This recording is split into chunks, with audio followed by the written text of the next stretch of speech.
Olá, sejam bem-vindos a mais um episódio do Dentística em Doses. Eu sou o Rafael Decurso e hoje o Dentística em Doses discute o tema retentores intrarradiculares. Para essa discussão, estou acompanhado da professora Ana Paula Magalhães. Prazer estar aqui com vocês de novo. Professor Lúcio Monteiro. Que alegria, que honra, que prazer. Prazer é todo meu, bom dia a todos. E uma vez mais, professor Daniel Decurso. Sempre um privilégio estar aqui com vocês. Vamos aos fatos. Lá vem. Lá vem. Lá vem. A poetizada, nós não estamos tendo DR, né? É, hoje a não Paula tem. não está aí, hoje mas não tem a DR. poetizada não falta nunca. Nunca.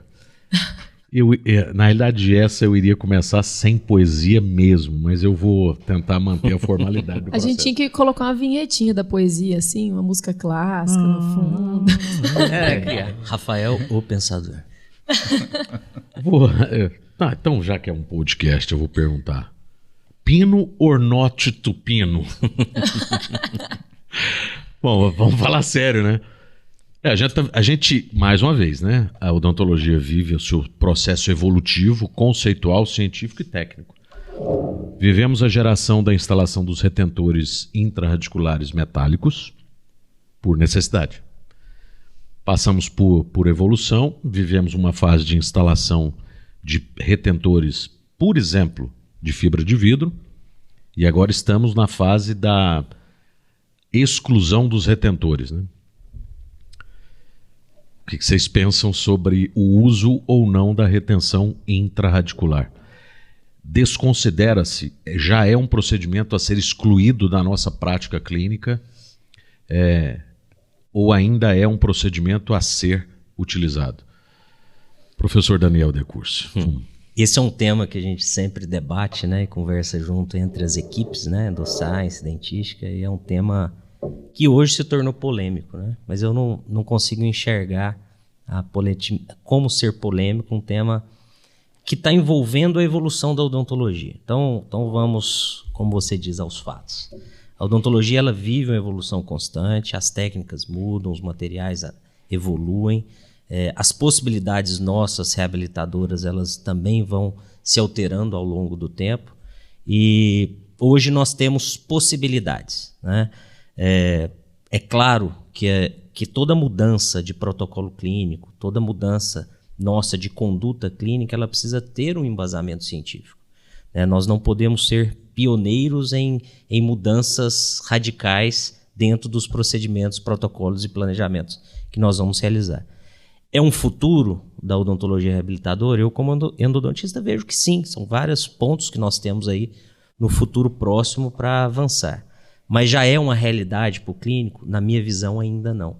Falta ainda uma evolução dos materiais, das técnicas e, principalmente, um embasamento científico mais robusto para essa mudança, né, de conduta. Então, é muito comum o clínico ele começar a mudar as suas formas de trabalho, né, os seus protocolos clínicos, baseados numa aula, baseados às vezes numa live, Numa dica, né? E que isso não pode ser uma conduta de um clínico responsável, né? Nós precisamos sim embasar nossas condutas na ciência e ainda não temos essa robustez para eliminar os pinos de fibra de vidro da realidade clínica, né? Nós precisamos ainda avançar, eu acho que tanto em materiais quanto na própria técnica, para que essa possa ser uma realidade para todos os casos.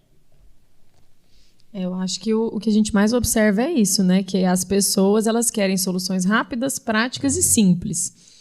E aí a pessoa, eu acho o movimento mais engraçado da odontologia. Acabou uma aula de um professor X no congresso, ele falou do material ABC. Passa no estande da Dental, tá assim de gente comprando material ABC. Então, o pessoal gosta muito disso, né? De ser mais prático, mais rápido. E hoje você tem muita dica que você não precisa nem ir no congresso, né? Você abre o Instagram, abre o YouTube, está repleto de coisas. E são mudanças um tanto quanto fortes na odontologia, né? Você pensar, o pino de fibra de vidro teve sua evolução. Tem muita gente que até hoje não faz pino de fibra de vidro. né? Não confia, acredita que não funciona, não sabe cimentar corretamente, né? E aí fala que solta e tudo. Então, mudar de repente para não pino, simplesmente porque o professor fulano, que é a minha referência em tudo, falou, eu acho perigosíssimo para a prática clínica. Porque no meio acadêmico, as coisas vão evoluindo muito mais rápido, mas isso exige um tempo, né? A gente não tem avaliação de clínica por tempo suficiente ainda, revisão sistemática mais difícil ainda de ter. Então, tem que ter muito cuidado, né? Muita paciência, que é uma coisa que a maioria dos dentistas, das pessoas hoje, né, não tem tido, em esperar a coisa amadurecer, né, e crescer para a gente ver realmente o que é o melhor. Sem dúvida, o melhor dos mundos é diminuir os passos clínicos nossos, né? Claro que seria muito bom hoje a gente trabalhar sem os retentores, né, intrarrediculares, seria mais fácil, mais rápido, mas eu me sinto ainda também um pouco temeroso com isso. Meu pai hoje ele está com 90 anos de idade, é dentista, né, e eu lembrava ele, cuidado meu filho com coisas que chegam muito rápido. A gente que já tem algum tempo aí de caminhada também, quantos materiais a gente viu que chegou, a gente trabalhou com aquilo, de repente esse já, saiu do mercado, agora vem né, com outra roupagem. Então a gente tem que ter cuidado, né? Precisa realmente estar sedimentado, eu acho que na literatura, para que a gente faça essa mudança. Não que eu não seja aberto, né, às evoluções, mas eu ainda tenho também algum receio. A abordagem sua foi interessante. Assim, eu acredito, muito mais num ambiente assim quase imaterial, acredito que seja uma evolução ao futuro, né? A evolução dos materiais são tão rápidas e são tão benéficas ao resultado, sobretudo ao paciente, que acredito que vai chegar ao ponto. Mas essa é a questão. O hoje ainda não nos permite, pelas informações que nós temos científicas e clínicas, o hoje ainda não nos permite essa exclusão deste passo clínico, né? Faço uma brincadeira sempre, ainda hoje, neste exato momento que nós estamos gravando, a adesão não vence a força funcional. Então, os riscos de exclusão, elas são muito maiores do que você manter a robustez do que já existe, de informação e de passo clínico, né? Nessa questão, entra muito a fragilidade ou não do elemento dental quando tem intervenção endodôntica e quando supostamente instala o retentor de fibra de vidro. O que a endodontia de fato tem de informação? O dente, primeiro, ele fragiliza quando tem intervenção endodôntica, e segundo, quando retrata para instalar o pino, fragiliza mais? Qual que é a visão da endodontia nisso? É interessante, a gente tem discutido muito isso, né? A endodontia, ela recebe uma culpa que não é dela, muitas vezes, né? Porque a intervenção endodôntica em si, tanto o acesso quanto o próprio preparo, enfim, não fragiliza o dente, né? Quando nós temos a possibilidade de intervir em um dente rígido, realizar o acesso convencional, realizar o procedimento endodôntico, né, necessário e depois reabilitar, não há perda de resistência daquele dente. Mas é óbvio que um dente que necessita de um retentor é um dente que sofreu ao longo do tempo, né? Ele sofreu perdas estruturais por trauma, por cárie, por recidivas em restaurações, enfim, trocas de restaurações, até chegar no momento de necessidade do retentor. Então, é um dente fragilizado, mas não pela endodontia. A gente assume, às vezes, a culpa de toda aquela somatória de procedimentos e problemas que aquele dente viveu ao longo do tempo. Mas isso também a literatura já deixou muito clara, né? O procedimento em si, ele não enfraquece o dente. Mas dentes que necessitam, que a gente chega nesse ponto de indicar ou não a necessidade do pino, são dentes fragilizados. E o cuidado ele deve ser redobrado na reabilitação, e vocês sabem muito bem disso. O pessoal esquece que lá na anatomia dental a gente aprende que o dente tem estruturas de suporte, que são estruturas importantíssimas para a manutenção da integridade da estrutura dentária. Então, crista marginal, teto de câmara pulpar, cúspides e suas vertentes, tudo isso são estruturas de suporte. E quanto mais estruturas de suporte ele perde, mais frágil ele fica. E raramente, como o Daniel falou, a gente vai mandar para um tratamento endodôntico. São raros os casos que você manda um dente praticamente rígido ou com um acesso muito pequeno, uma restauração muito pequena. Geralmente ele já tem perda de crista marginal, no mínimo, uma delas. E aí é onde fica o estigma, né, na endodontia, que na verdade tem nada a ver com ela, tem a ver com a estrutura dentária. E é uma transferência de culpa, é isso, a transferência de culpa por uma análise tão óbvia, né?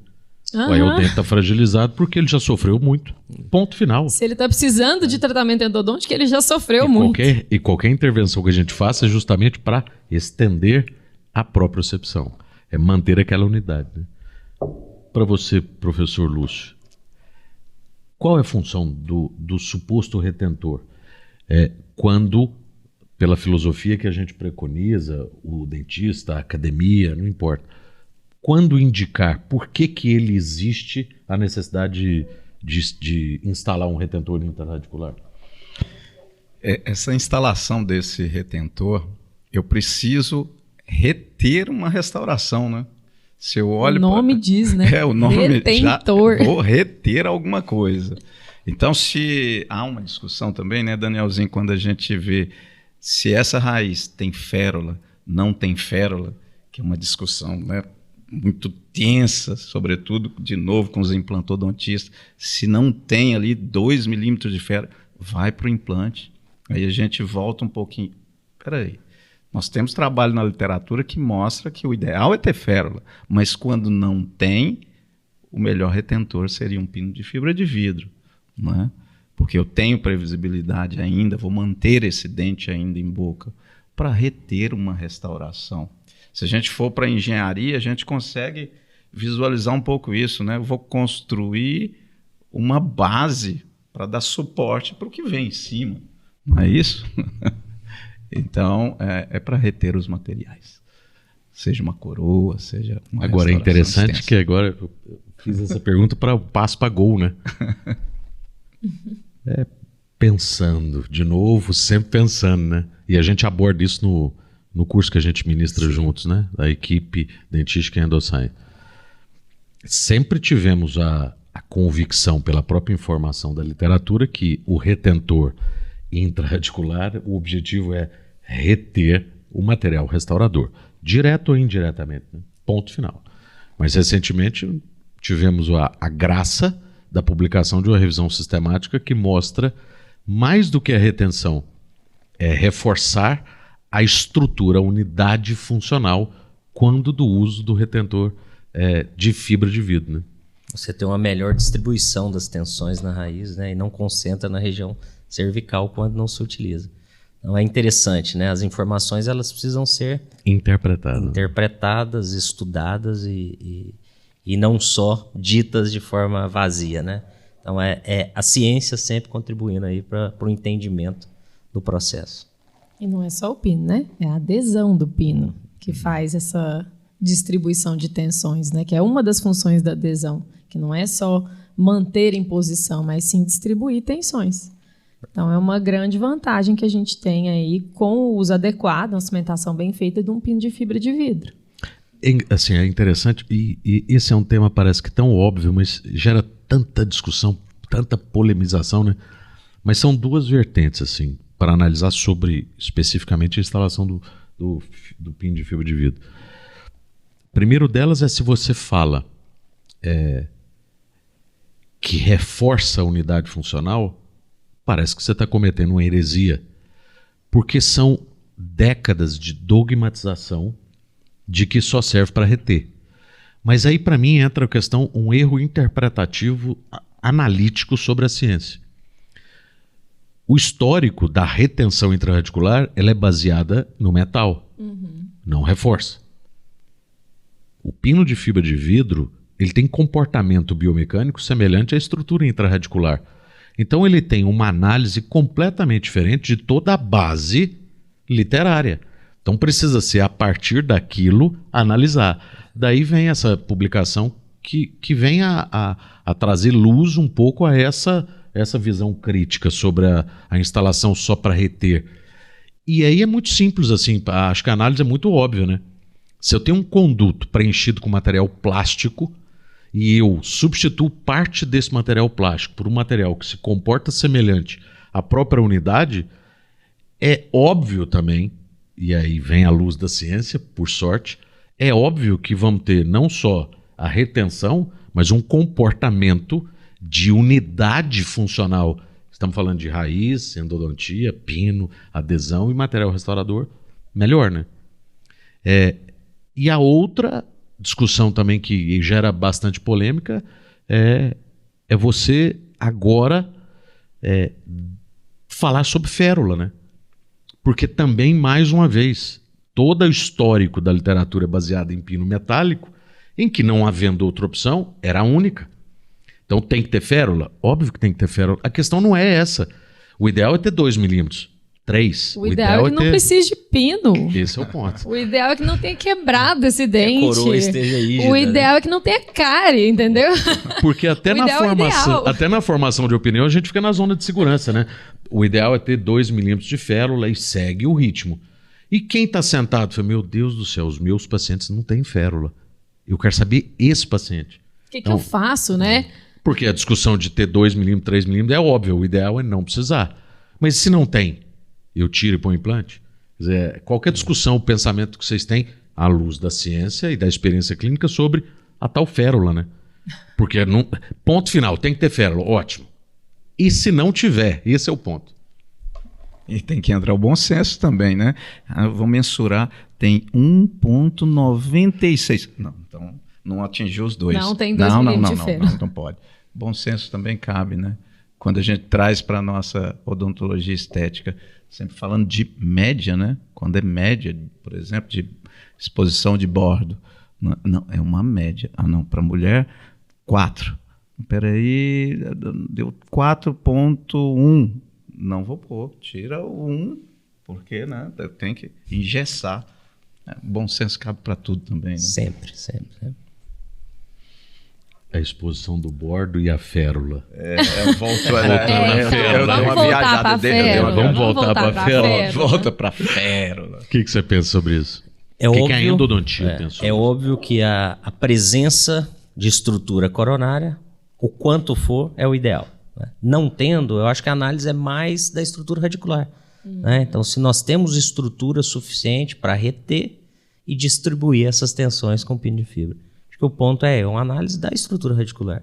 É óbvio que o dente não está condenado por não ter férula. Ponto final. É possível reabilitar um dente que não tem férula. Ponto final.